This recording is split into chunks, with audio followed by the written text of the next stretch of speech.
So you feel alive when you get exposed to your trauma, and you feel non-alive when there is no trauma going on. So your brain gets rewired.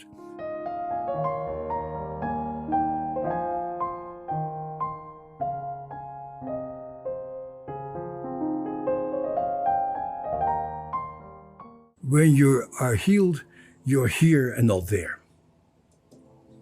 You're fully alive right now. You're engaged with what's going on right now. You see what's happening right now, and you don't get distracted by your fears and your terror and your rage from being involved. Piaget, who was the first great student of trauma, said it beautifully in French. Le traumatisme est une maladie de présentification.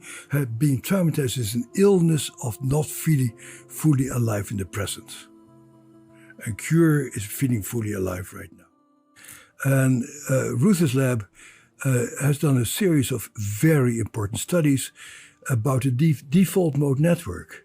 And it shows that traumatized people in an ordinary state do not access their default mode network. That means under ordinary conditions, they don't feel quite at home with themselves. But when they get re-exposed to their trauma, that network gets activated. So you feel alive when you get exposed to your trauma, and you feel non-alive when there is no trauma going on. So your brain gets rewired. The example I like to give is that I taught for several years at the Nieman Foundation at Harvard, the program for advanced journalists, and I met all these war correspondents who felt alive in the Congo and in Syria and in Afghanistan. And when they come to this beautiful building in Cambridge, Massachusetts, they feel dead inside. So, and several of the people who I met at the journalism program are now the reporters that you hear from in the Ukraine. So they feel alive when they're exposed to trauma, and they feel dead the rest of the time. Huge implications for psychotherapists, because psychotherapists tend to replay the trauma with people over and over again, which is what I did at the VA.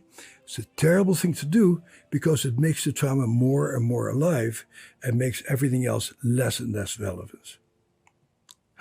So the challenge is how to help people to be alive without the trauma.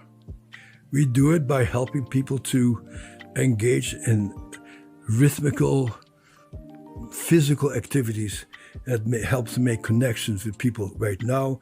And you see the tango, say, this is not optional. They had to do the tango to get re-engaged with each other and to be attuned to each other, because trauma makes you so misattuned to people. And then you go to China and you see in every park in China in the morning, there's tens of thousands of people practicing Qigong together or dancing together. So these people know something that we don't do.